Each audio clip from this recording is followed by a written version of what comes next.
Bueno, ya vamos entonces a hablar sobre la inmanencia. O sea, yo pienso que las doctrinas, como específicamente la inmanencia, a veces no son encontradas en tratados de teología así como de forma específica, porque tenemos un problema moderno, me parece que es, porque en los escritos antiguos no existía esta dinámica pedagógica, que no sé si sea un problema para mal o no lo sé, ahí tendríamos que discutirlo, que es la de las definiciones claritas, así como de enciclopedia, ¿me entiendes? Como tener la definición, ¿qué es inmanencia? Bueno, y que te definan la inmanencia así, casi que te entreguen todo ya hecho, ¿me entiendes? ¿No? Y si uno se lee, no sé, a los escolásticos, a un a un escolástico, a un teólogo de la iglesia antiguo, ¿no? De siglos anteriores, o sea, encontrar que los párrafos ni siquiera están divididos digamos, en pequeños párrafos, sino que si uno se lee una plana y media de hoja, ¿verdad? Y entre medio tiene que seguir el pensamiento y está obligado a seguir el razonamiento, la lógica que lleva el autor, ¿no? Sobre todo si uno se encuentra con teología como por ejemplo, una vez estuve traduciendo un poco de Bavinck, un extracto de su teología, y estamos hablando de párrafos que son de una plana entera, y seguir esa lógica te tienes que estar concentrado, ¿verdad? A lo que quiero ir es que a veces necesitamos como una definición sucinta, cortita, de cada cosita. ¿Y por qué? Lamentablemente porque hemos sido, a mi entender, puede que yo esté equivocado, pero hemos sido mal acostumbrados por la forma en la que se ha llevado la educación actualmente, ¿verdad? Que tenemos que memorizar cosas, ¿verdad? Te entregan, memorízate esto, ¿no? Y esto, y esto, y esto, y repite tal cual, ¿verdad? Sin tener la capacidad de razonar o de pensar y entender y poder por uno mismo explicarlo. ¿Entiendes? Es algo de lo que hemos estado padeciendo todos, yo el primero, no es una cosa que yo esté enunciando de los demás, sino que yo lo he vivido.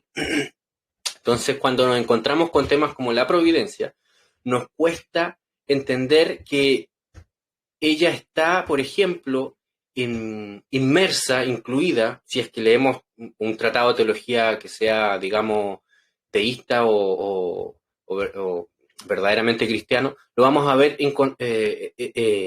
ahí mismo, ese concepto, esa verdad, en muchos capítulos de una teología sistemática, pero no en un capítulo en específico que nos hable de la inmanencia, ¿entiendes? Por ejemplo, la doctrina de la providencia, la doctrina de la predestinación, la doctrina de la elección, ¿verdad?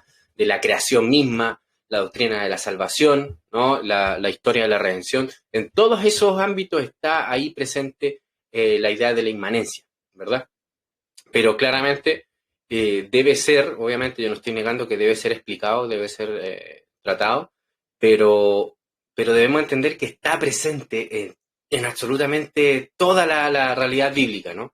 Entonces, en ese sentido, pienso que deberíamos empezar a leer antiguos teólogos, ¿no? Para poder tratar de ejercitar nuestra mente en llevar argumentaciones, conceptos, presupuestos, tener toda una cosmovisión que lo trabaje al mismo tiempo y podamos tener presente todas esas verdades, ¿me entiendes? Y no meramente estudiar por partes. Eso es lo que quiero decir, ¿no? Como por partecita. Que, que yo sé, yo entiendo que cuesta, ¿no? Pero es un desafío al que me gustaría a mí, digamos, llamar a todos mis hermanos, ¿no? Que se atrevan a pensar trabajando con todos estos presupuestos, con todas estas ideas, ¿no? En ese Claro. sentido.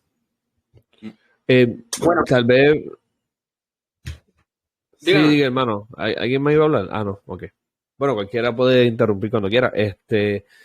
Mi duda entonces viene siendo en qué tipo de escritos nosotros vamos a encontrar y de qué forma tal vez se puede encontrar este tipo de uso del lenguaje, porque honestamente esto yo no lo vine a escuchar hasta que vengo a escuchar eh,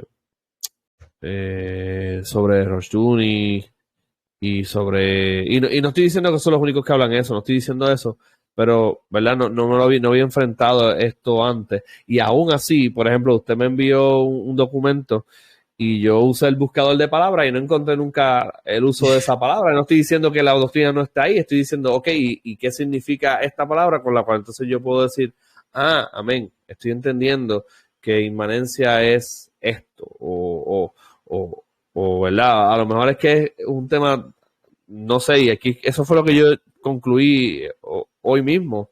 Yo creo que es un tema realmente tan amplio que realmente la inmanencia se usa para simplemente describir cercanía de Dios y ya. Y claro, cercanía de Dios está en muchos aspectos, de muchas formas y pues, y no sé si es eso, hermano. Bueno, bueno sería empezar a definir lo que es inmanente, ¿no? Yo solamente quería dar Ok, una visión claro. al respecto de muchos temas, no solamente el concepto de inmanencia, porque, por ejemplo, pueden presentarse esas mismas dudas de otros conceptos, no sé, la providencia, la elección, ¿verdad? La unicidad. Providencia, hermano, es otra muy buena que sería bueno, ¿verdad? Hacer este ejercicio porque, por lo mismo, porque de hecho parece un término que realmente no dice nada, realmente.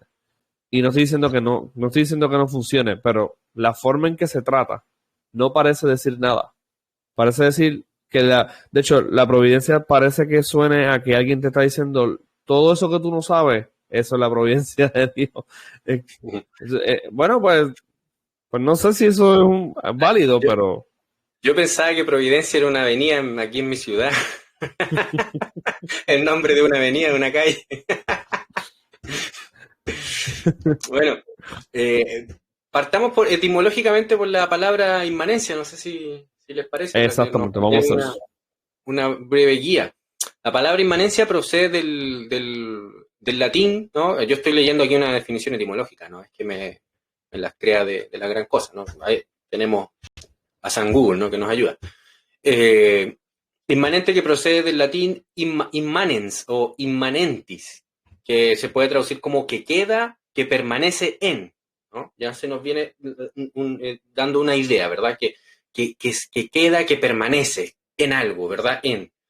Y usa un participio presente del verbo inmanere, quedarse en, permanecer en el interior de algo, ¿no? Ya se nos da la idea de que inmanente es algo que está presente en una cosa, ¿verdad?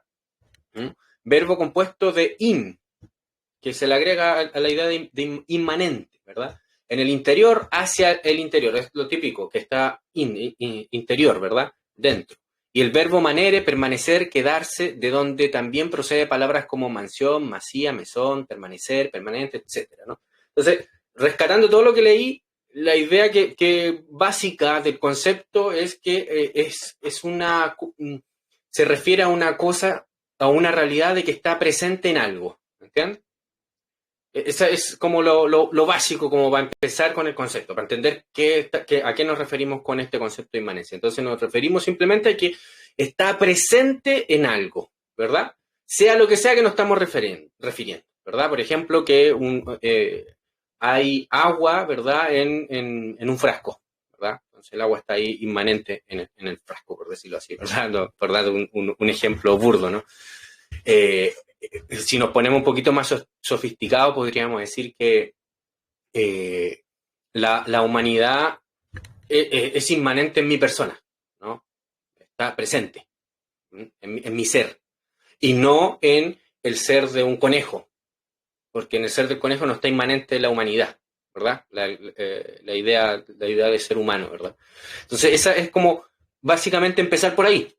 Entonces, en teología lo que se ha hecho usando este concepto, ¿verdad? Que es un simple instrumento, un concepto que nos sirve para poder explicar cosas, pero es un instrumento en sí mismo, ¿no?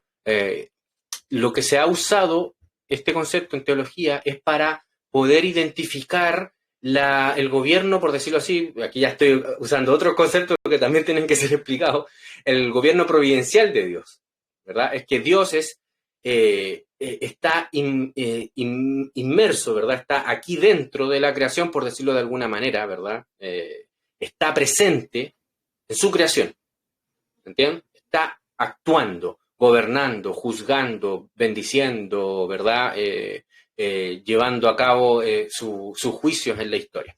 Eso es lo que se refiere la idea de la inmanencia, ¿no? Pero fijémonos que muchos teólogos, muchas personas pueden confundir, o incluso han confundido, ¿verdad? Creyentes o no creyentes, cristianos o paganos, han confundido que al ser Dios inmanente, Dios está, digamos, ligado ontológicamente, por decirlo así, en el ser de Dios, con la creación. Esto quiere decir que Dios comparte en su ser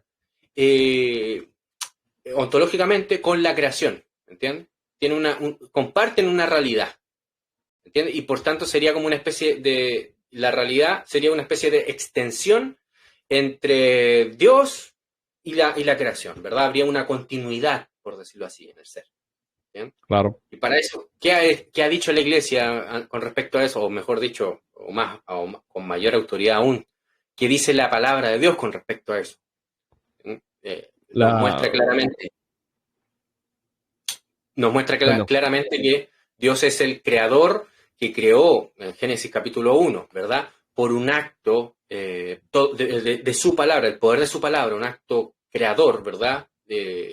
Decretó la creación, la creó, pero por el poder de su palabra, de manera ex nihilo, que se podría decir, que es la idea de que Dios creó sin ningún material anterior, sino solamente por su poder, ¿verdad?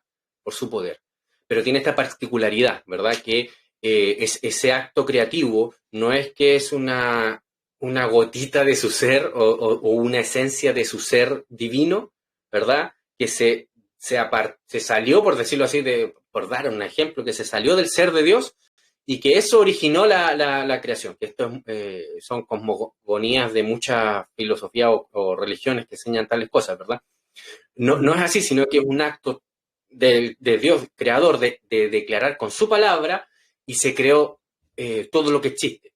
Pero todo lo que existe no tiene nada que ver con el ser de Dios, es totalmente aparte.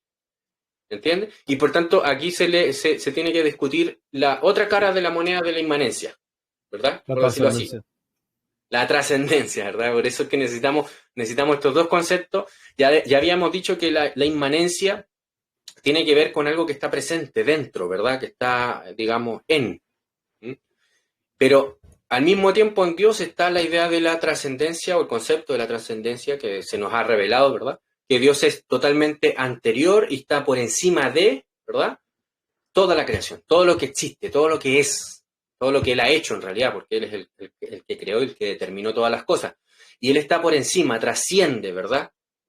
Y esta realidad nos muestra lo que hemos dicho anteriormente, que Dios no comparte su ser o no tiene nada de su ser que sea parte de la creación. ¿Entiendes? Dichos como, por ejemplo, nosotros somos creados a la imagen de Dios y por tanto hay algo de divinidad en nosotros. Eso es mentira. No hay ninguna divinidad en nosotros. Somos absoluta y totalmente criaturas. Y de ahí no podemos escapar, ¿verdad? No hay nada de divino en nosotros. Nada. No hay ni una sombra, no. Nada. ¿Verdad? Y esto choca porque al parecer cuando se dice que el hombre es creado a la imagen y semejanza de Dios, lo primero que tendemos a pensar es que tenemos algo de divinidad y eso nos diferencia a las demás criaturas, pero no es digamos, no es a la esencia de que hayamos sido creados a la imagen de Dios, sino que la esencia de ese atributo del hombre que haya sido creado a la imagen de Dios es una esencia operativa, no ontológica, ¿entiendes? Es que nosotros actuamos como Dios, por decirlo así, a nivel de criatura, ¿entiendes? Tenemos una facultad, una capacidad de ejercer dominio, pero a nivel de criatura, no a nivel divino. ¿Entiendes? Y eso es una forma operativa, que sí tiene que ver con el ser del hombre, pero tiene que ver con el ser del hombre, pero no con el ser de Dios, sino que emula, por decirlo así, es como una... es de forma... sí, emular, imita a Dios en su obrar bajo digamos, en la creación, pero no es nada divino en el ser humano, no hay nada divino en él, entiendes? Es solamente una forma de emular, se me va la palabra que quería usar. Me fue la palabra que quería usar, pero la idea es que emula, no es análoga, esa era la palabra que quería decir, una forma análoga a cómo Dios actúa, cómo Dios ha creado, ¿verdad? Por eso que Dios puede crear de la nada, el hombre sí puede crear, pero no de la nada. Necesita materiales anteriores, ¿verdad? Que Dios los ha propuesto, digamos, creado, hecho, de hecho a sí mismo. El hombre se necesita a sí mismo para crear y Dios lo creó a él primero, ¿verdad? Entonces, en ese sentido. No sé si ahí queda como más claro la idea de la inmanencia. Al Es como, parecer, es imposible hablar de la inmanencia sin hablar de la trascendencia. Así que, básicamente, por eso es que siempre se encuentran unidos estos dos conceptos cuando uno los estudia. Entonces, es para que que cuando valga la uno, aclaración. es que eso es cuando uno lo estudia respecto a la teología o a estudiar, digamos, las Claro. escrituras, ¿no? Es Porque que, el concepto es de que inmanencia no necesariamente está relacionado con trascendencia cuando se estudian otros fenómenos de la realidad. ¿Okay? sí, porque yo lo digo porque salta rápido ¿verdad? La aclaración teológica y tal vez, ¿verdad? Apologética también, ¿verdad? De aclarar que eso no significa y usted empezó así mismo. Eso no significa que Dios es su creación o una extensión, ¿verdad? O nosotros somos una extensión de su creación, de su ser o whatever. Um, y eso es bien importante, porque cuando uno lee el concepto y busca etimológicamente y te quedas con ese concepto, pues obviamente lo estás separando del resto. Si lo separas, perdón, si lo separamos del resto ¿verdad? De las características del Señor, pues entonces sí, se llega al error que diferentes cosmovisiones han llegado. Ahí veo. Claro, ahora ya vimos, o sea, ya como que introdujimos la idea básica, fundamental de la inmanencia en la divinidad con respecto a su creación, ¿verdad? Ahora entra una discusión muy extensa de cómo opera esa inmanencia, ¿verdad? Ahí entramos en una discusión grande.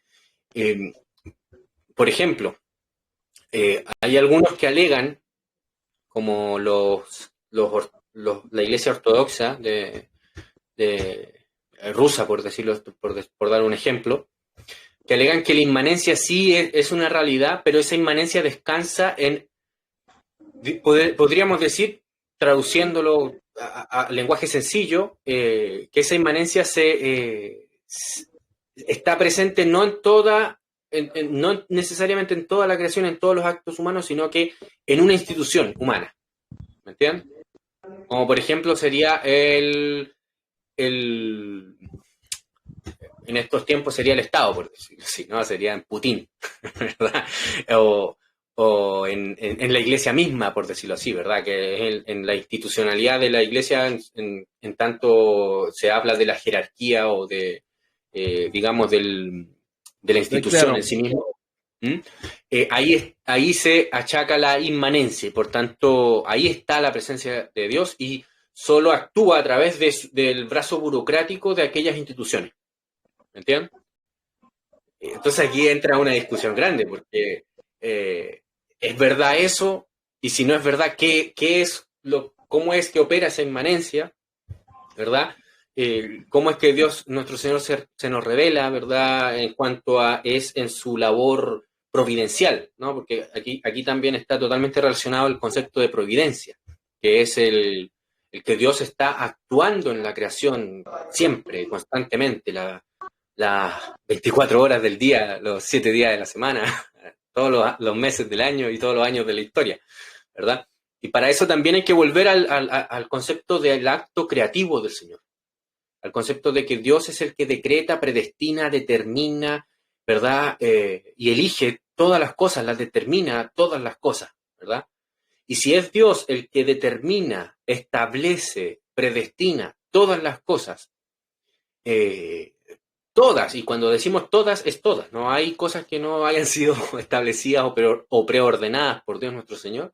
Si aceptamos esa premisa de las Escrituras, que es Dios el que determina todo cuanto existe, lo predestina, ¿no? Y lo gobierna, también debemos aceptar lo que se desprende de aquello lógicamente, que es que Dios está involucrado constantemente en todo cuanto acontece, de forma total y absoluta, ¿verdad? No hay nada que pase en la creación, en el universo o en lo creado, que Dios no lo haya determinado, que Dios no lo haya predestinado. No existe cosa pequeña que digamos que podamos decir, pero es que Dios no se va a estar preocupando de eso. ¿Entiendes? No existe cosa pequeña, Jesucristo lo pone algo tan pequeño como saber cuántos pelos tenemos sobre nuestra cabeza, ¿verdad? Entonces, esto por supuesto puede ser abrumante para algunos, para otros ser que es una estupidez, que como Dios va a estar preocupado de todos y cada una de las cosas, ¿verdad? Bueno, eso sería para los que piensan de forma pagana.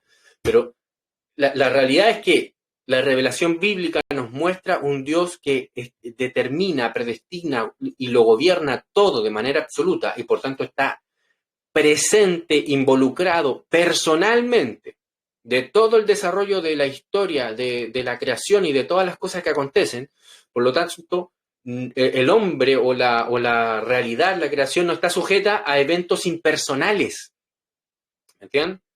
No está sujeta a que, por ejemplo, hace poco salió esto, bueno, siempre de vez en cuando salen estos tipos profetas del humanismo diciéndonos que se viene una catástrofe en el mundo, que va a caer un meteorito, ¿verdad? Que por fuerzas impersonales, por fuerzas que están, digamos que son irracionales, sin sentido alguno, ¿verdad? El hombre puede dejar de existir, ¿verdad? Puede dejar de ser. ¿Mm? Y esto viene también de una cosmovisión, de una religión, por supuesto, alternativa al cristianismo y al teísmo cristiano, ¿verdad? Pero el cristiano enseña claramente que es el cristianismo, mejor dicho, los cristianos simplemente repetimos lo que dice la Escritura, ¿no? Enseña claramente la revelación escrita y también la revelación, digamos, natural, que le podríamos decir, nos enseñan que todo está gobernado por un Dios personal y por eso que podemos dar cuenta de la belleza de la creación, podemos dar cuenta del orden de una teleología, se me va la palabra, teleología, no teología, teleología, ¿verdad? Entonces, Teleología, sí.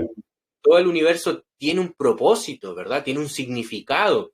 Y eso nos revela que tiene una causa personal y que está siendo dirigida personalmente todos los eventos, todas las cosas, ¿verdad? Esto es el teísmo. Esto es lo que enseñó, por ejemplo, Van Til, y de aquí, digamos, sacó y aprendió Rushduni, ¿verdad? Quien lo desarrolló hasta más no poder, ¿verdad? Y también todos los que son de parte del movimiento reconstruccionista, pero por supuesto no solamente ellos, sino que toda la iglesia ha pensado desde su inicio de esta manera, ¿verdad? No es una cosa original meramente de estos tiempos.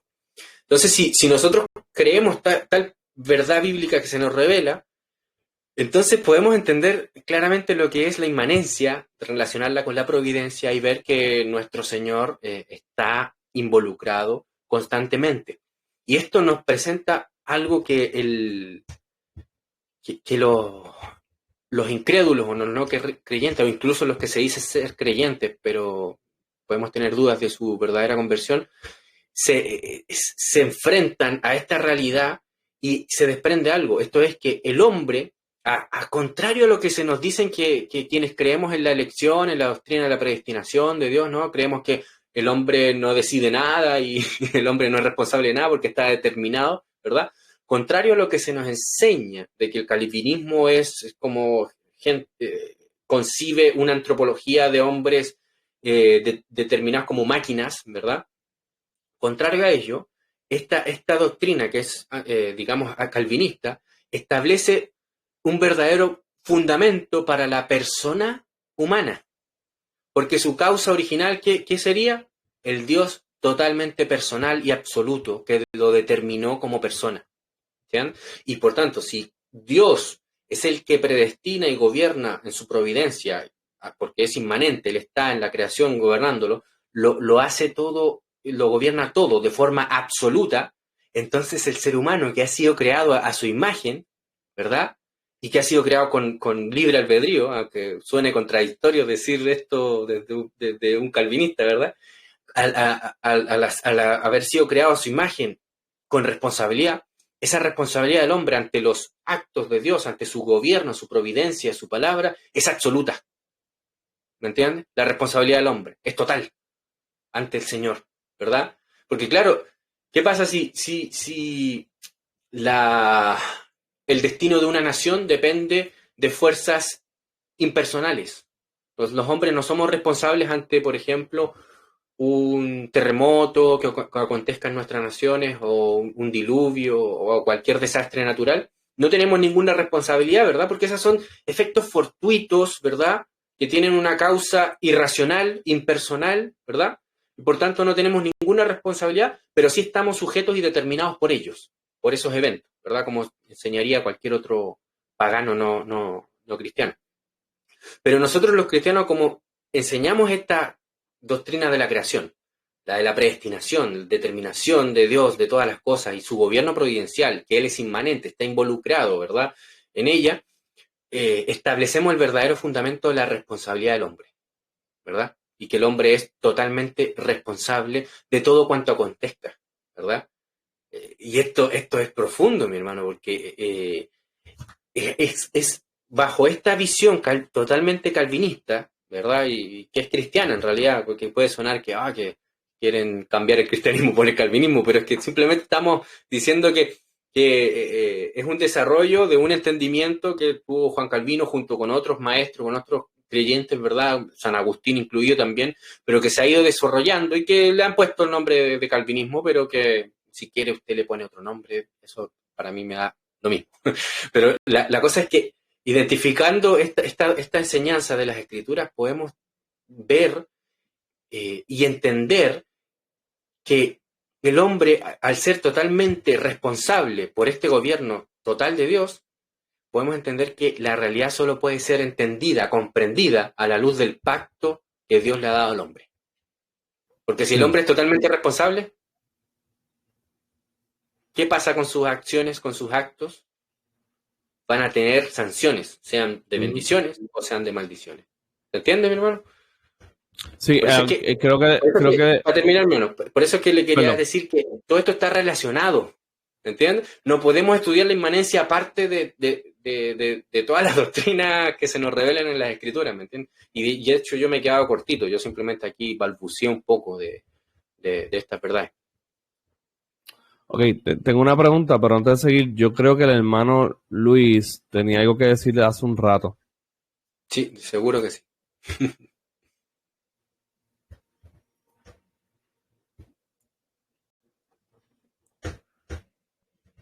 Buenas noches, hermanos. ¿Cómo está, hermano? Dios lo bendiga. Bien, aquí escuchando al hermano Yusef. Bueno, sí, tenía algo que decir hace un rato con respecto al tema de la conversación esta noche, que es la doctrina de la inmanencia de Dios. ¿Sí? Creo que la forma fácil de entenderla es comparándolas con dos formas no cristianas de entender la inmanencia. ¿Sí? Por un lado, podemos decir que la inmanencia no existe y podemos mirar las consecuencias que tiene esa afirmación para el conjunto de la doctrina cristiana, ¿cierto? Porque si Dios no existe, Dios es un ser absolutamente trascendente, ¿sí? Entonces no existe una correlación, y ojo cuando utilizo la palabra aquí correlación, entre lo que Dios creó y Dios mismo, ¿sí? No hay una forma posible siquiera de decir que el mundo es la creación de Dios porque Dios es un ser absolutamente trascendente, ¿sí? No es posible identificar dentro del mundo de Dios una revelación de Dios porque Dios es completamente trascendente al mundo. Entonces, si negamos la doctrina de la inmanencia divina, terminamos negando la doctrina de la revelación divina. Esto es básicamente lo que hacen los teólogos liberales, ¿sí? Los teólogos, un grupo de teólogos liberales niega la doctrina de la inmanencia divina, de modo que el Jesucristo encarnado no es posible, ¿sí? Que él era un maestro de ética y de moralidad, pero nunca pudo ser un Dios encarnado porque Dios es un ser absolutamente intrascendente que nada tiene que ver con la creación, ¿sí? Pero también es la de los filósofos deístas. Estos de plano niegan que Dios tenga relación con el mundo, como mencioné anteriormente. Entonces no hay una ley de Dios para el mundo, no hay una voluntad de Dios para el mundo, ni mucho menos una voluntad de Dios que haya hecho saber a su criatura, ¿sí? Simplemente el mundo está allí independiente de Dios. Pero por otra parte, existe la antítesis, una antítesis absoluta entre esa posición y decir que Dios es absolutamente inmanente, ¿sí? O sea, negar la inmanencia de Dios, afirmamos que Dios es un ser absolutamente trascendente o trascendencia pura. Pero por otra parte tenemos los que afirman que Dios es un ser absolutamente inmanente, puramente inmanente, que en Dios no hay nada de trascendencia. Y esa es la posición que en filosofía se conoce como panteísmo. Sí, el panteísmo, y el hermano Yusef ya interactuaba un poco con esta idea cuando hablaba sobre la pretensión de que haya algo divino en el sentido ontológico en el ser humano, ¿sí? Esa es una forma de expresar, o una forma sutil de expresar el panteísmo. Pero una vez más, ¿sí? No es una forma cristiana de entender la inmanencia. La doctrina de los panteístas, una vez más, hay una unidad por encima de Dios que es el universo, ¿sí? La naturaleza.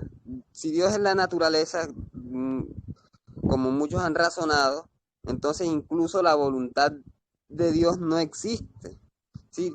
Dios es un ser impersonal, ¿sí? Lo que ocurre en el mundo está determinado por las fuerzas ciegas del azar y de la naturaleza. Dios no tiene una voluntad.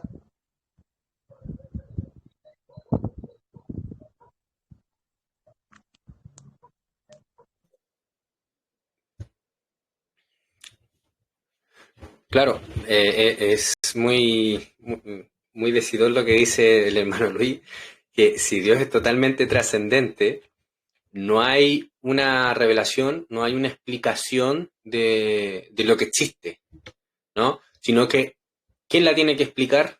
El hombre, ¿verdad?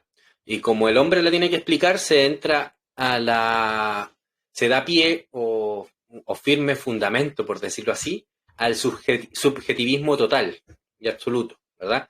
Yo como cristiano creo que el fundamento de la creación o de toda la realidad es subjetivo, pero me refiero, y espero que se me entienda, ¿no? Me refiero al sujeto creador, a Dios personal, porque la creación es un acto personal, ¿verdad? De un sujeto, por supuesto, divino, ¿no?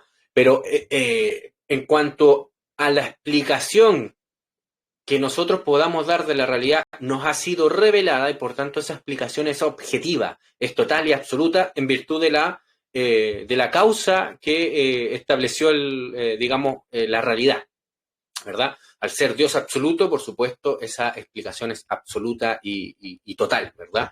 Y por tanto, para nosotros existe objetivamente, ¿verdad? Una fuente de explicación de la realidad. ¿Me entiendes lo que quiero decir? Al tener... Aquí en este Díganos. punto creo que Van Til en algún momento explica que nosotros cuando utilizamos las palabras objetivo, relativo, subjetivo, absoluto, debemos definirlas cristianamente, ¿sí? Entonces, por Claro. ejemplo, él cuando está hablando de la objetividad, él distingue en cómo lo utiliza un pagano. Entonces, un pagano utiliza la palabra objetivo del siguiente modo. Es la correspondencia entre la idea que nosotros tenemos de una cosa y la cosa considerada en sí misma. Esa es la idea pagana de objetividad. La manera cristiana de entender la objetividad es la correspondencia que existe entre la idea que nosotros tenemos de una cosa y la idea que Dios tiene de esa cosa. ¿Sí? Entonces prosigue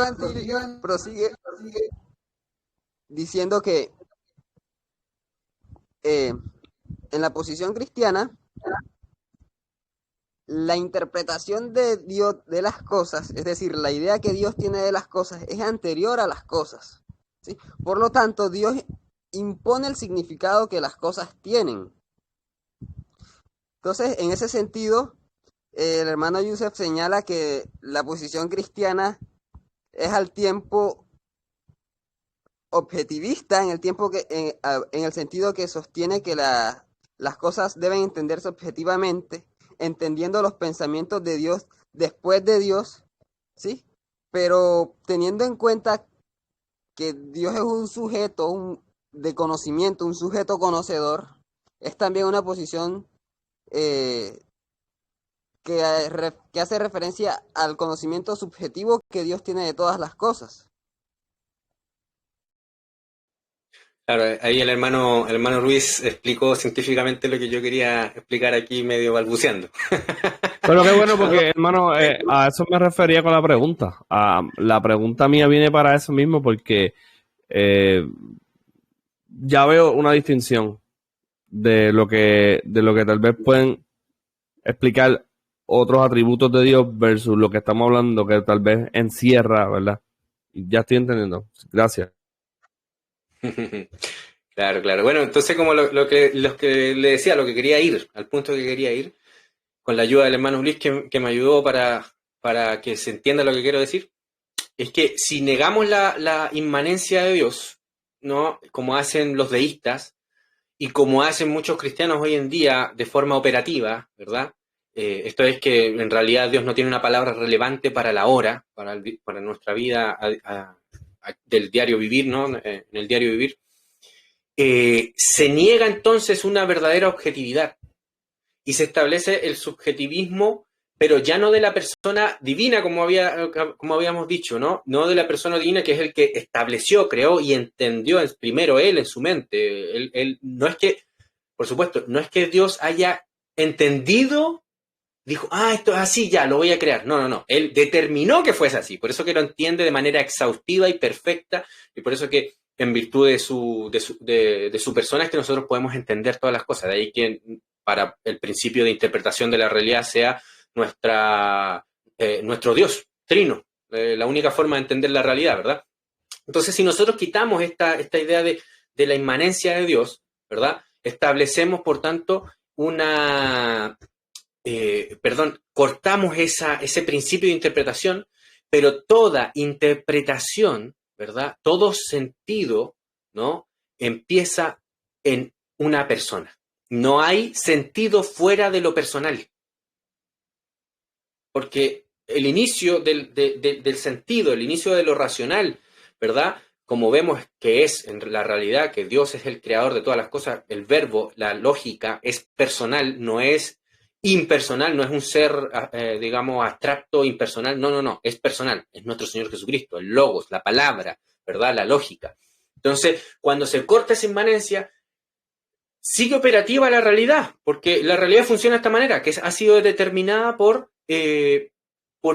una persona.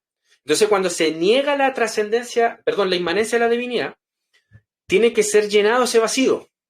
Y ese vacío es llenado por el sujeto creado, ¿verdad? Los seres humanos.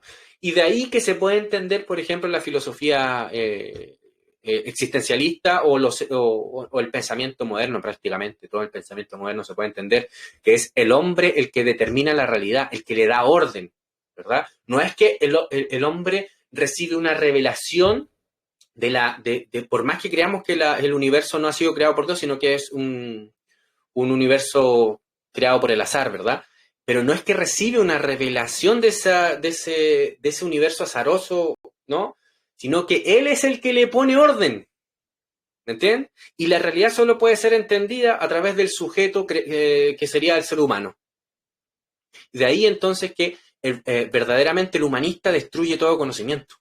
No tiene ningún conocimiento porque lo que es verdad para ti como sujeto puede ser verdad, no, puede ser mentira para otro como sujeto. ¿Y dónde llegamos a la objetividad? No existe la objetividad, ¿entiendes? Porque depende de la correlación, como decía nuestro hermano Luis, de la idea que tengas en tu mente, ¿verdad? Con el fenómeno observado, ¿no? Y de ahí es que viene la realidad de que, y es la denuncia que hace Van Til, ¿verdad? Que es una bomba nuclear que le tiró al humanismo, que es que el humanista que no empieza con la Trinidad como fundamento del conocimiento, destruye el conocimiento, no tiene ningún conocimiento y no puede llegar a ninguna parte.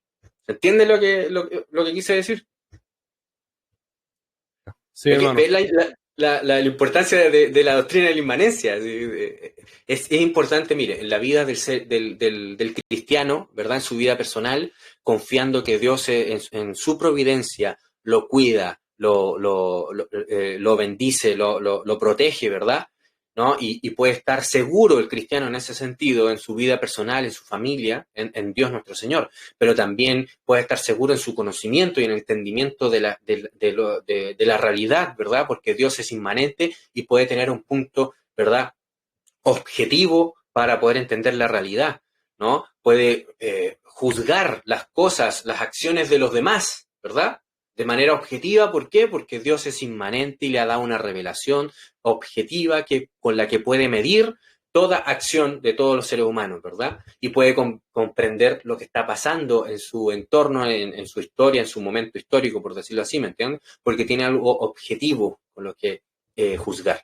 De ahí la importancia de la inmanencia. Se ve, mi hermano, que se puede escribir un libro entero con un montón de capítulos y de temas que hablen con respecto a la inmanencia, pero por supuesto también respecto de otros, porque está todo ligado orgánicamente, no es como estudiar, no, yo decidí estudiar química y por tanto no estudio nada de matemática, o bueno, es igual, se necesita matemática, pero no estudio nada de lenguaje, ¿verdad?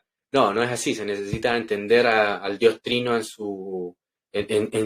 lo más exhaustivamente posible, en términos relativos, porque por supuesto somos seres humanos y no vamos a alcanzar a hacerlo nunca, jamás en la vida, pero hay que entender al Señor en su revelación en lo más extenso posible y en toda la extensión de su revelación, ¿verdad? Para poder comprenderlo, y por eso es importante el concepto de inmanencia.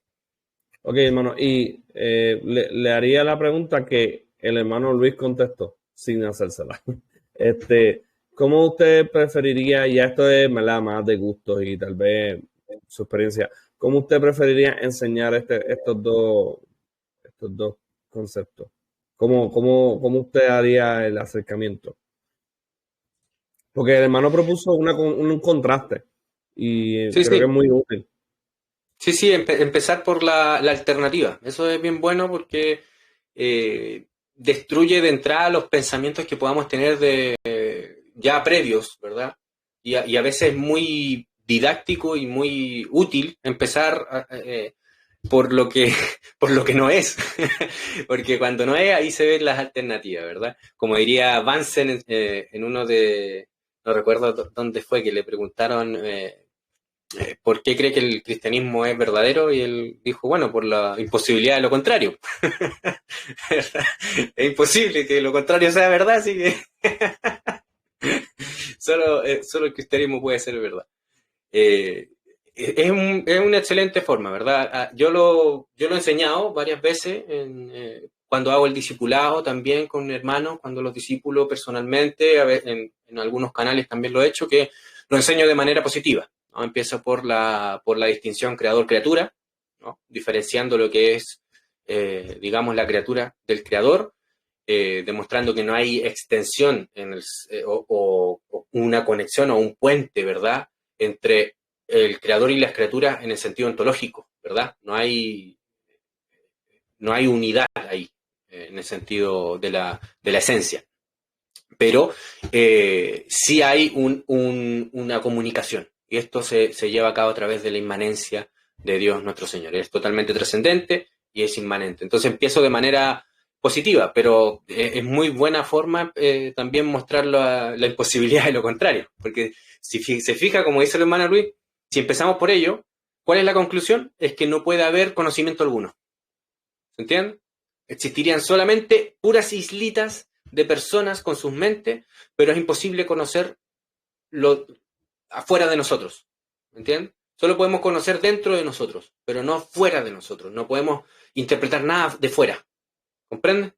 Esa es la alternativa que tenemos si es que negamos la inmanencia y decimos que, como diría Aristóteles, ¿no? Que usó el concepto de Dios meramente para justificar su filosofía, que diría que Dios simplemente es como el motor inicial nomás, que hizo andar el motor del universo y después se desligó de él y está ocupado en sí mismo porque no puede, al ser totalmente actualidad, al ser totalmente no tener potencia alguna, porque para Aristóteles, según su metafísica, ¿verdad? Que el Señor se involucrase, o Dios se involucrase con la creación, entonces tendría una potencialidad, sería de conocer la realidad, de qué está pasando, ¿me entiendes? El cristianismo no dice que el Señor va a conocer qué está pasando. El cristianismo, la revelación nos dice que el Señor estableció lo que está pasando. ¿Entiendes? Él lo determinó, así que no es que haya una potencialidad en el Señor de conocer algo, sino que todo lo que es, sea molinista, es porque Él lo estableció. ¿Cómo, hermano? A menos que sea molinista. Bueno, ya ese es paganismo introducido en el cristianismo también. Que de hecho, eso une a la otra pregunta que quería hacerle. No sé si terminó el pensamiento. No, sí, ya terminé. Y era, ¿qué ejemplos tenemos cercanos de la negación de estos? Cercanos me refiero iglesia, teología. No, ya sabemos, ya hablamos y casi siempre hablamos de lo que el mundo, ¿verdad? Incrédulo piensa, pero ¿qué negaciones hay bien cercanas a nosotros? Sé que hay, por ejemplo, mencioné una, ¿verdad? Molinismo, pero ¿qué más? Y si quieren hablar de eso, hermano, los dos, ¿verdad? Luis también. Bueno, lo que la iglesia hoy en día está enseñando sobre el gobierno civil, podríamos decir. La iglesia está enseñando que Dios no tiene una palabra para lo que es la justicia, un orden social, la ley, ¿verdad? Sino que le ha dado la determinación a los hombres de definir lo que es la ley, definir o predestinar, por decirlo así, porque operativamente hablando, los hombres están predestinando un orden social, estableciéndolo, determinándolo, ¿verdad?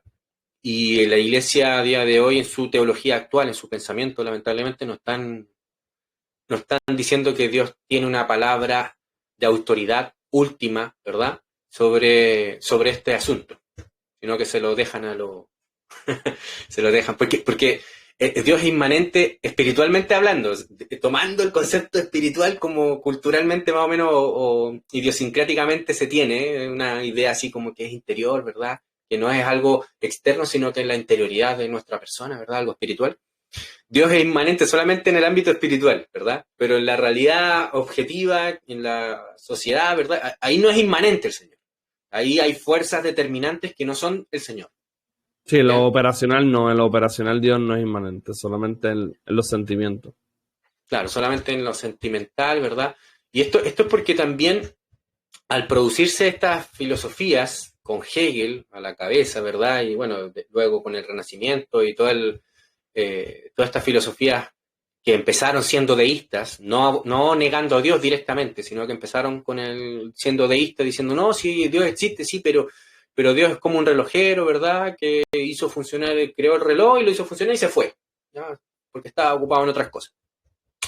Igualito que Aristóteles, pero un poquito más cristianizado, ¿no? Y empezó así. Y debido a que empezó de esta manera, claro, ¿dónde queda el darle sentido a la realidad? En el sujeto, como habíamos dicho anteriormente, en el sujeto humano. El que le da sentido a la realidad, el que determina la realidad.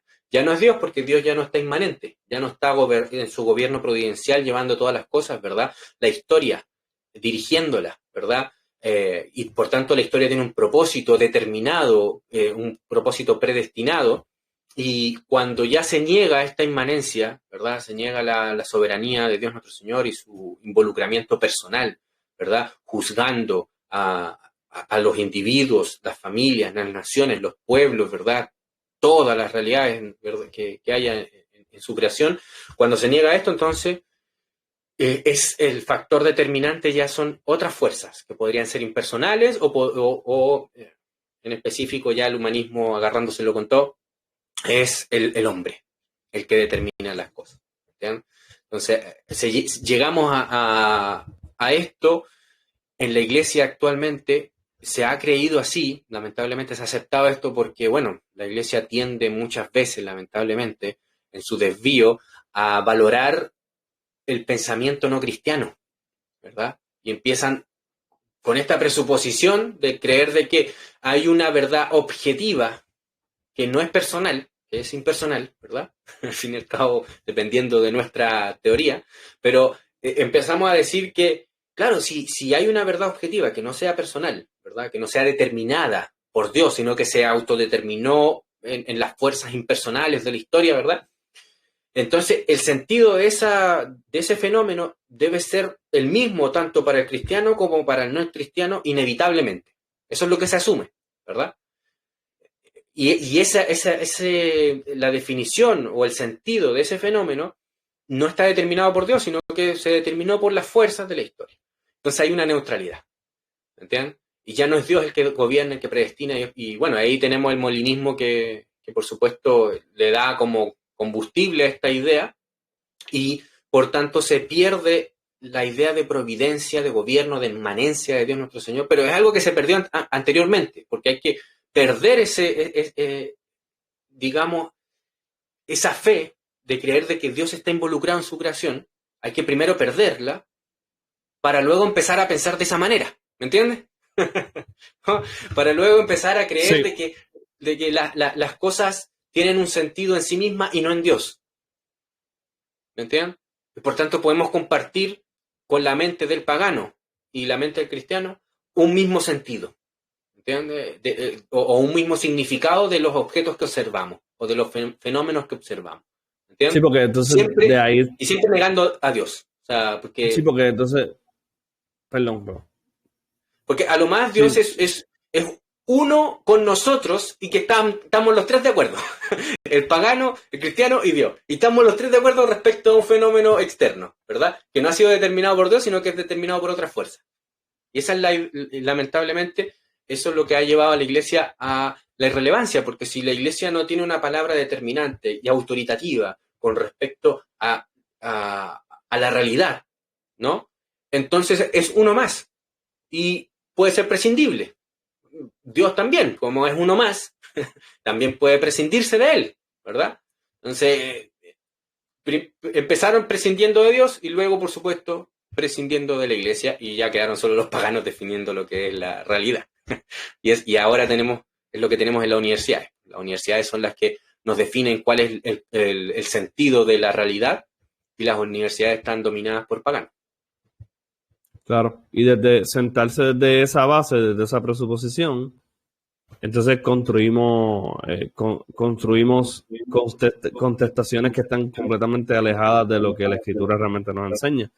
Que ya es, a ver, es como usted dice, es demostrar que ya caímos en la trampa realmente. Hermano Luis, ¿tiene algo que mencionar sobre eso? Distintas formas de negar la inmanencia o abordar en alguna de ellas.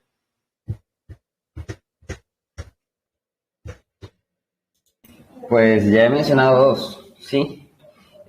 Por un lado, uno puede simplemente negar que existe tal cosa como la inmanencia divina, o por otro lado, afirmar que solo existe inmanencia divina.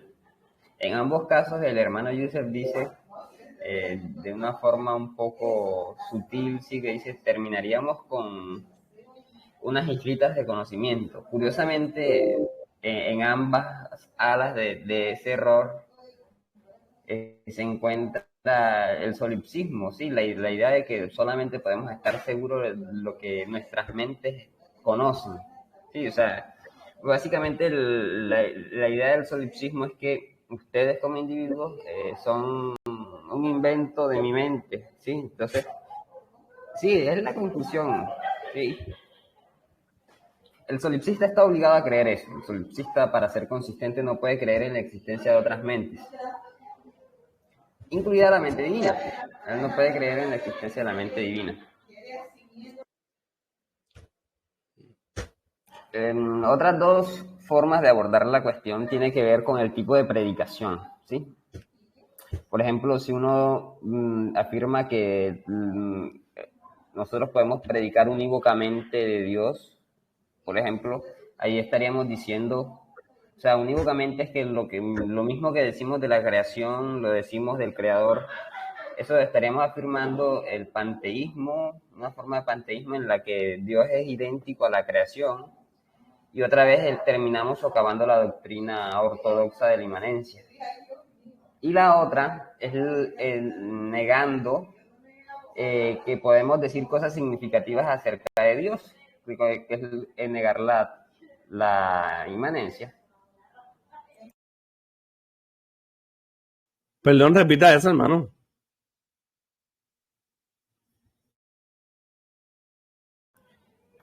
Que si uno afirma que el conocimiento que nosotros tenemos de Dios,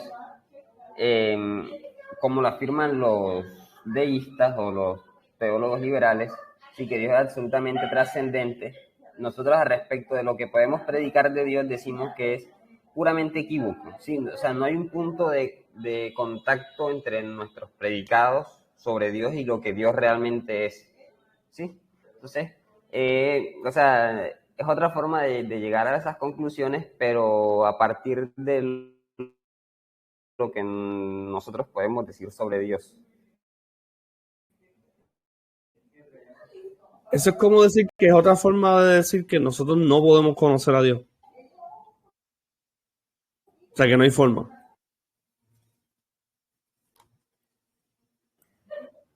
Claro. Si yo digo que mis predicados con respecto a Dios son equívocos, significa que no hay nada en la creación con lo que yo pueda designar a la creación, al creador, ¿sí?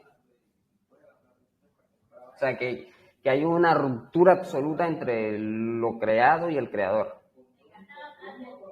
Incluso, y que tal ruptura se siente incluso en el lenguaje. Claro, pero para eso está bueno, no es para eso.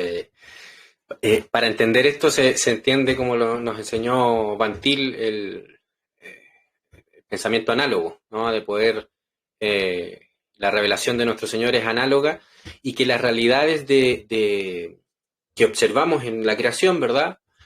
Solo pueden ser entendidas en Dios, porque Él es el que la determinó. Por ejemplo,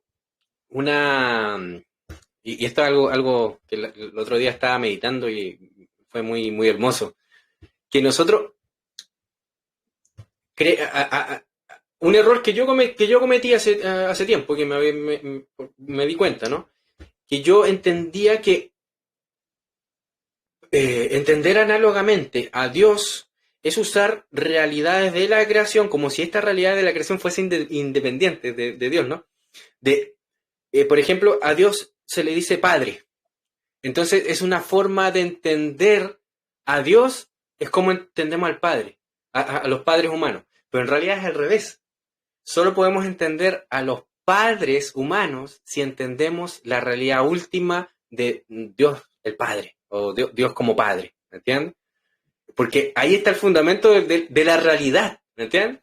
Entonces, claro, podemos cometer el error sutil de comparar con la realidad de Dios pensando que la realidad es independiente, y como es independiente necesitamos estas analogías para ver si podemos comprenderlo, pero en realidad esas analogías han sido establecidas por Dios y tienen un fundamento en la esencia misma de Dios. Por ejemplo, la idea de hijo. La idea de hijo no es una idea que salió de la nada y que Dios la creó así de la nada. Es el hijo, la segunda persona de la Trinidad, es hijo eterno, ¿verdad? y de ahí viene la idea que nos revela esto, ¿me entiendes? Entonces, muchas cosas del pensamiento análogo que hacemos con respecto a Dios han sido primero es al revés, no es que se entiende a Dios con la realidad, sino que solo se puede entender la realidad desde Dios, ¿me entiendes? Lo que es la familia, lo que es el padre, ¿verdad? Lo que es la madre, lo que es todos estos fenómenos de la realidad solo pueden ser entendidas primero en Dios. Y por eso que, pues, claro, entendemos de forma análoga la realidad, pero entendiendo esa cosa sutil que puede ser un error de creer de que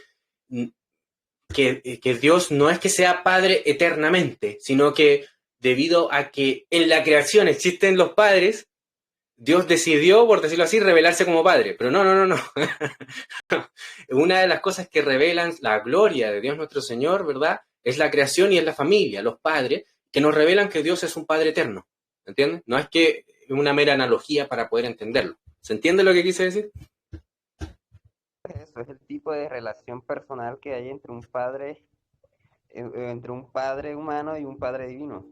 Sí, o sea, la escritura utiliza incluso esta analogía que si Dios es capaz o sea, que si si un padre humano no es capaz de darle a su hijo cuando éste le pide un pez y no le da una serpiente, ¿cuánto más nuestro Padre Celestial? Sí, dando una analogía, eh, usando el lenguaje analógico para describir la relación que el Padre Divino tiene con su creación.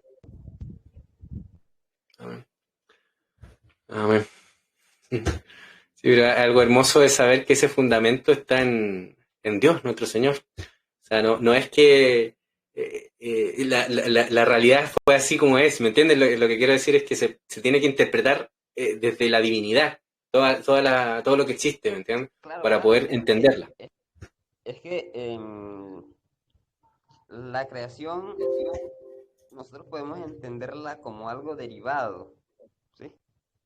Entonces, de hecho es lo que significa analogía, que no tiene un ser en sí mismo, sino que su ser es derivado del ser de Dios. Y por lo tanto, incluso nuestras categorías del lenguaje van a reflejar la naturaleza divina. Claro. Ujú. Sí, pero puede ser, como les decía, un error sutil que podemos cometer, que creer que la analogía empieza desde la criatura hacia el creador. Claro, ¿Entiendes? es razonar a lo contrario. Claro, exacto. Mm. Hermano, yo no sé qué comentario merezca lo que yo voy a decir, pero lo voy a decir.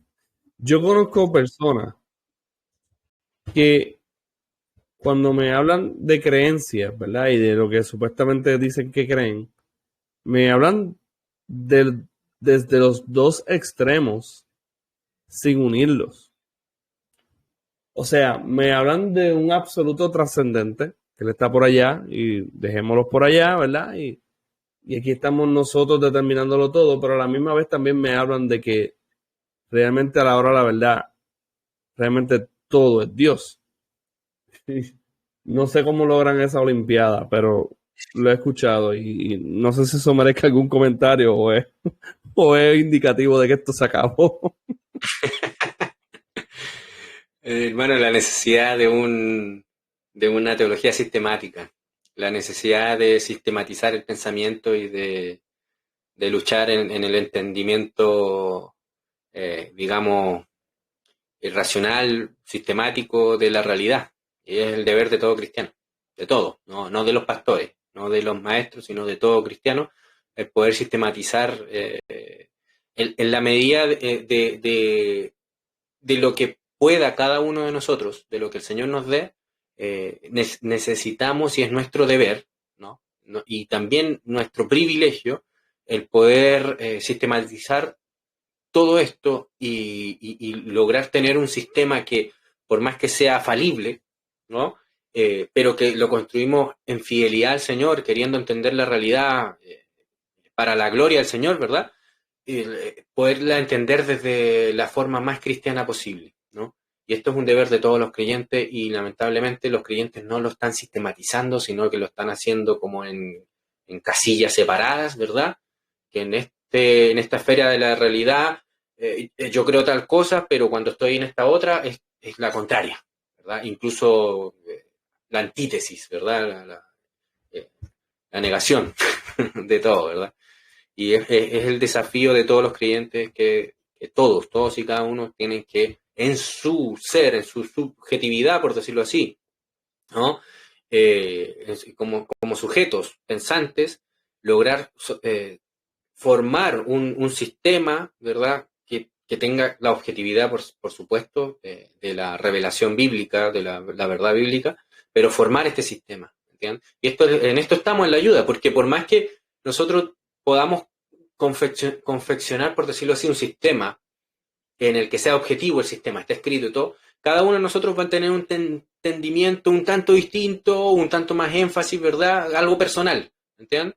Pero eso es lo que da gloria al Señor, porque a lo mejor yo puedo estar haciendo énfasis en este punto solamente en mi pensamiento y usted en otro punto, y ahí nos vamos ayudando mutuamente a no olvidarnos de cada uno de los puntos, ¿verdad? O de cada realidad, y ahí, digamos, ayudarnos mutuamente en ese sentido. Pero es un desafío de toda la iglesia, no es el deber del pastor, ¿no? Por supuesto que el pastor tiene ese deber, más que todo en realidad, ¿no? Pero es el deber de todo. No sé si Luis quiere decir algo, hermano, Luis quiere decir algo con eso. Que tengo una última pregunta y no sé si... No, hermano, pasen esto. Ok. Yo quería preguntar, hermano, con humildad, honestamente, con humildad. ¿Ustedes creen que la enseñanza del cesacionismo niega la inmanencia, o es un error categórico de mi parte decir algo como eso? No creo que niegue la inmanencia. O sea, en términos operativos o prácticos podríamos decir que sí, pero conscientemente los hermanos que enseñan el cesacionismo no creo que conscientemente que estén negando la inmanencia. ¿No? Pero yo podría decir que operativamente sí la están negando. Pero... Creo que hay que hacer algunas sutilezas, sí, y preguntar cuáles son las motivaciones para tal cesacionismo, ¿sí? Por ejemplo, he acusado en algunos momentos a algunos cesacionistas de deísmo, ¿sí? De un ser tan trascendente que no es posible encontrar manifestaciones de Dios en la historia.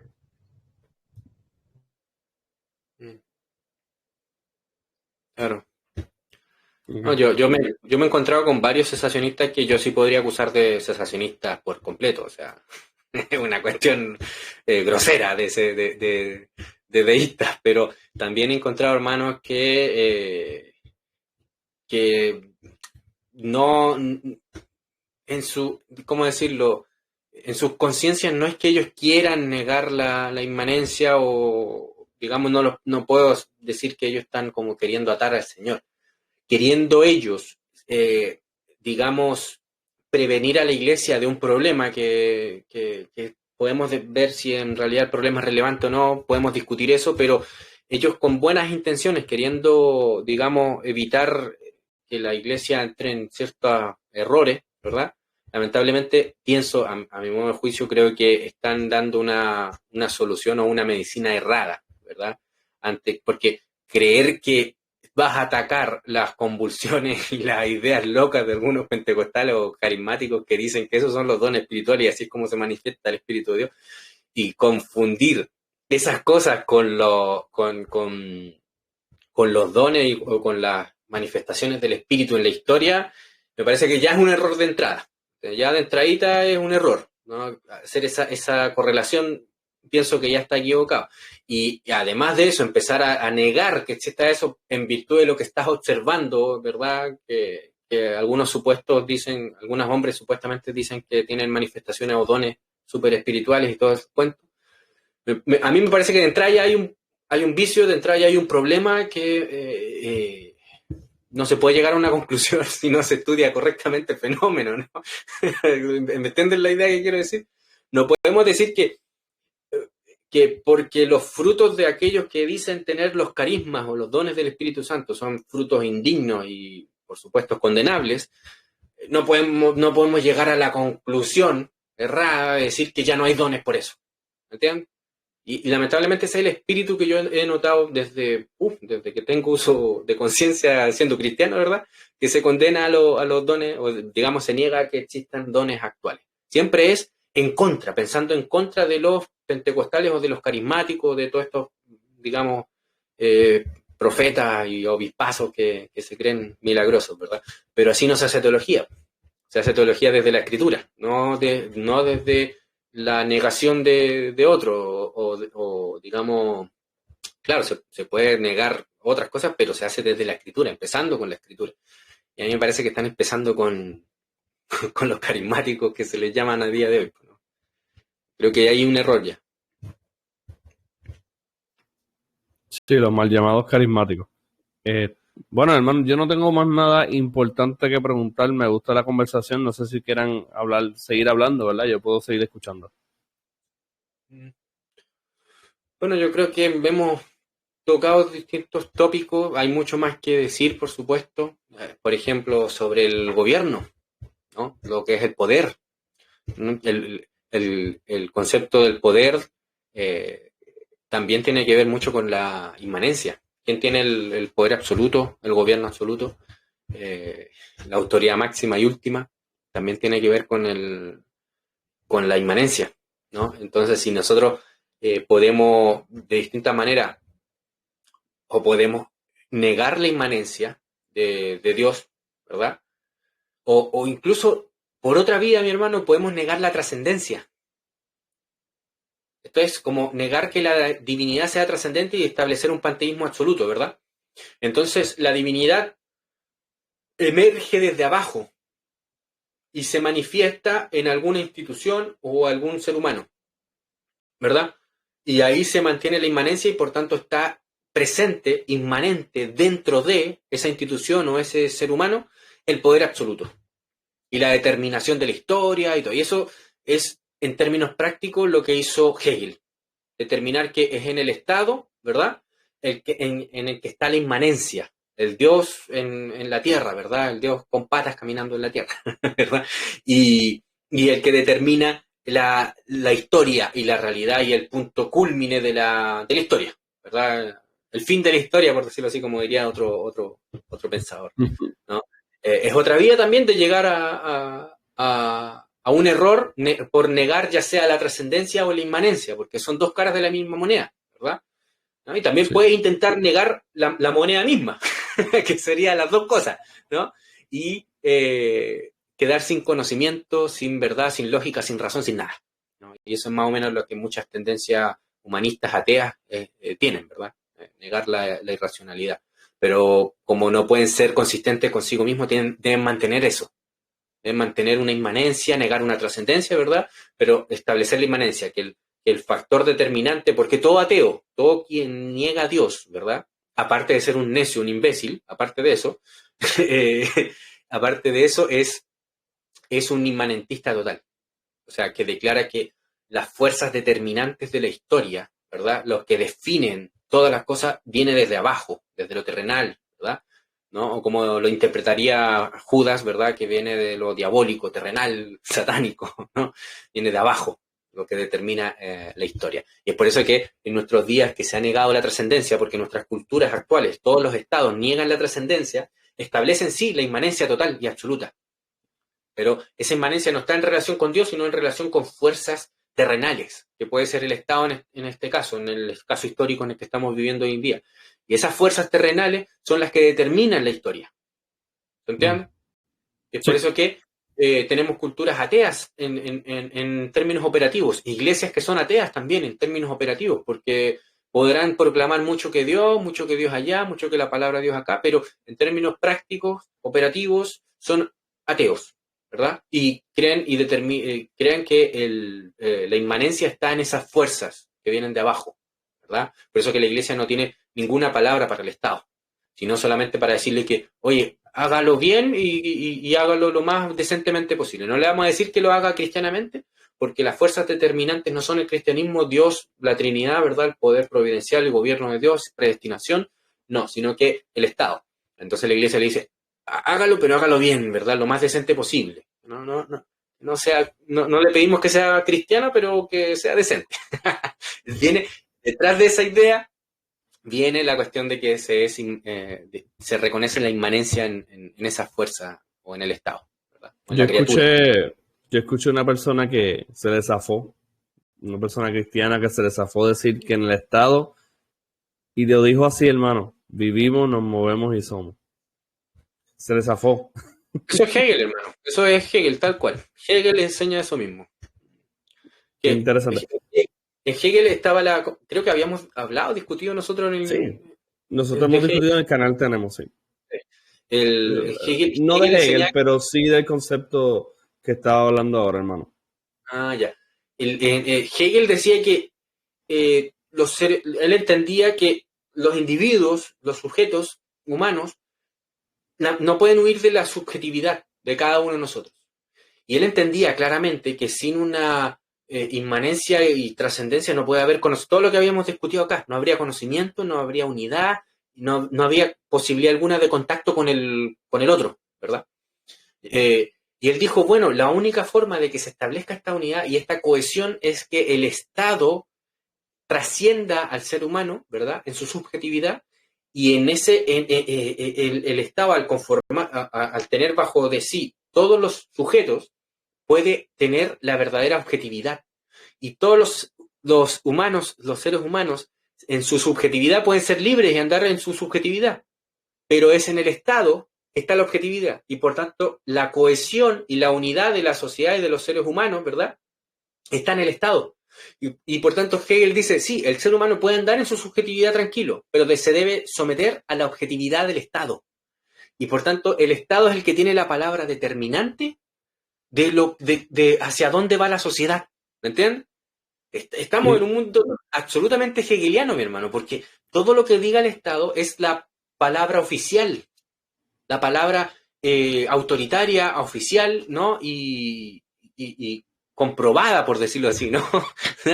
Y que todo lo que se le oponga a la palabra oficial del Estado es mentira, es producto de la subjetividad del ser humano, pero lo que salga del Estado es producto de la objetividad, de esa impersonalidad, ¿verdad? Sí. Y esto es Hegel, esto es absolutamente Hegel, mi hermano. Sí, él trata él lo que está tratando es de proponer una nueva fórmula de el unirnos mucho. Claro. Del unirnos mucho en el Estado, entonces.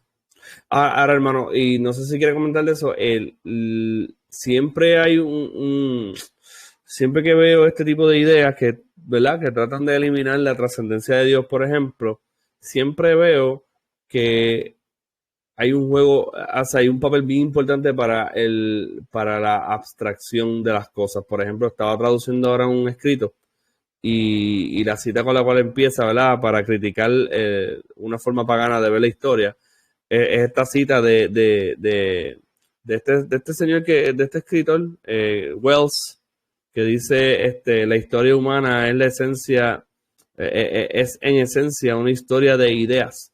Entonces, claro, lo que estaba buscando era explicar la historia fuera de cualquier visión, ¿verdad?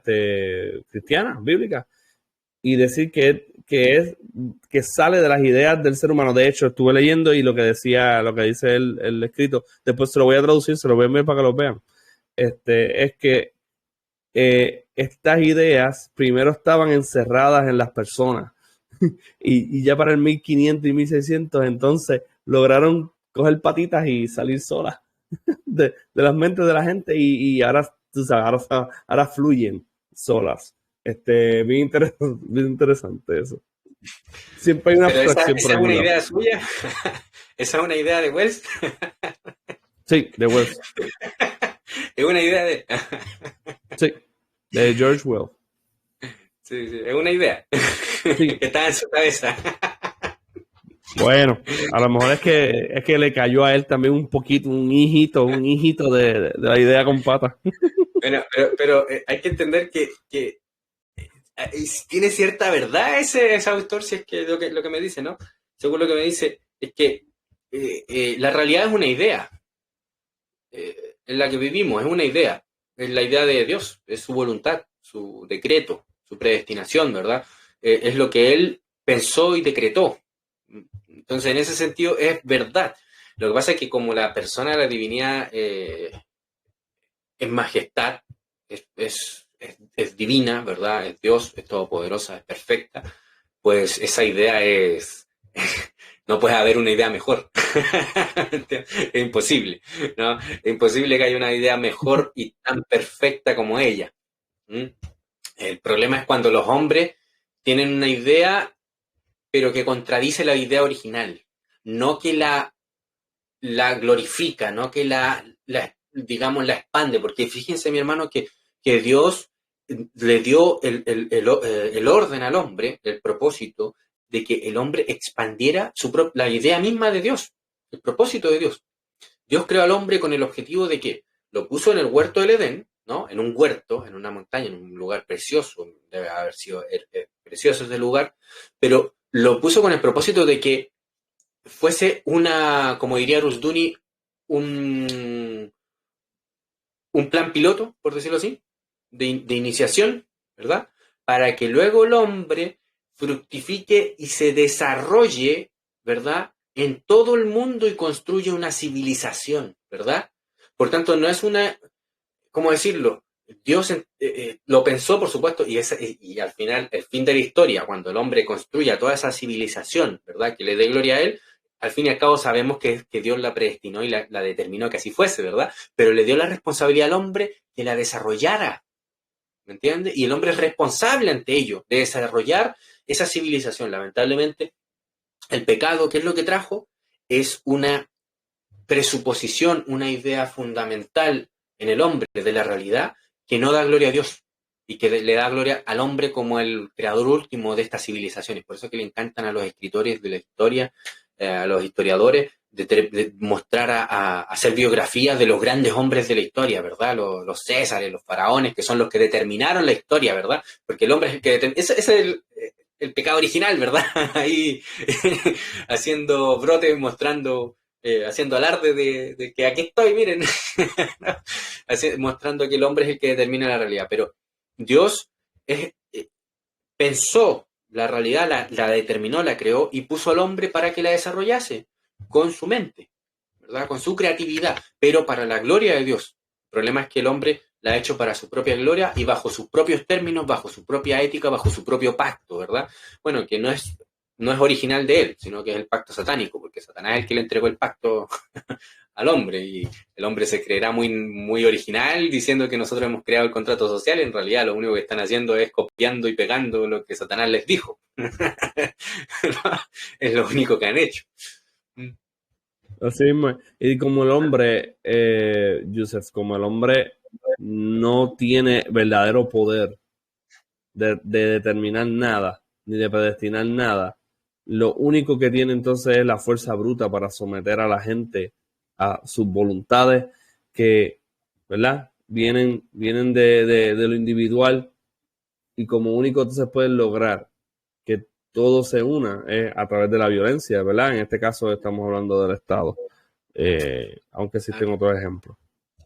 Claro, porque la unidad de la humanidad antes del pecado estaba en Dios y en su pacto. Una vez que entró el pecado, destruyó esa unidad, ¿verdad? Ese vínculo entre Dios y los hombres, los destruyó, ¿verdad? Y Dios los quitó de su presencia, los echó del huerto, ¿verdad? En el sentido de pacto. Y el hombre ya no tenía una unidad clara, el hombre caído, y no quería la unidad en Dios, porque eso significaba que tenía que arrepentirse, que tenía que confesar su pecado, confesar su crimen, ¿verdad? Y pedirle perdón a Dios y hacerse sumiso ante Él, ¿verdad? Pero eso no, el hombre bajo el pecado no quiere eso. El hombre quiere, que ojalá el deseo cainita es que Dios no sea, que Dios no existe, ¿verdad? Ese es su gran deseo, ¿verdad? El gran deseo del hombre, y por tanto, para poder crear su propia civilización en sus propios términos, ¿verdad? Hacer su propio casino con juegos de azar y mujerzuelas, como diría, como dirían en Futurama, se me olvidó el nombre con su propia versión y su propia ética y moral, ¿verdad? Pero le es imposible al ser humano y es por eso que cada orden que crea, por más que fluye, que crece, ¿verdad? Vemos que los hijos de Caín en el Génesis fueron grandes artífices de arte, de metalurgia, ¿verdad? De herramientas, de cultura, ¿verdad? de construcción, incluso hasta hicieron una ciudad, ¿verdad? Pero el fundamento de esa ciudad era el pecado original, no era Cristo, ¿no? Y por eso es que terminó como terminó aquella civilización, bajo el juicio, ¿no? En Génesis 6 ya lo vemos, ¿no? Y lo mismo las distintas civilizaciones en la historia de la humanidad. Roma duró ¿cuántos siglos? 7 siglos me parece que duró, o más, me parece. Lo estoy contando desde... Sí. Podríamos decir que duró 1200 años, pero si empezamos desde el pueblo, me parece, ¿no? 1200 años aproximadamente, ¿no? Pero Roma ya cayó y dejó de ser, ¿no? Dejó de existir. ¿No? Los estados modernos, ¿cuánto tiempo llevan, hermano? Es un segundo en la historia. No. Y ya andan creyendo que van a ser eternos y que es el fin de la historia. ¿Usted cree, hermano, que los romanos no creían lo mismo? Roma, la ciudad eterna, ¿verdad? El estado eterno. No es... No va a durar lo que la gente cree que vaya a durar. Puede que dure 400 años, pero eso, mi hermano, es nada en la historia, es nada, ¿verdad? Así mismo es. Si el fundamento no es Cristo, va a caer, inevitablemente. Va a caer esa civilización, como han caído todas las anteriores. Es una buena forma de terminar la conversación, hermano. El Señor está poniendo por estrado de sus pies a todos sus enemigos, incluyendo los estados, que quieren usurpar su trono. Si nuestro fundamento no es Cristo, si la inmanencia no se le reconoce solamente a Dios nuestro Señor como la inmanencia del poder absoluto y el gobierno providencial, pues estamos condenados a padecer, a ser destruidos. Eso, mi hermano.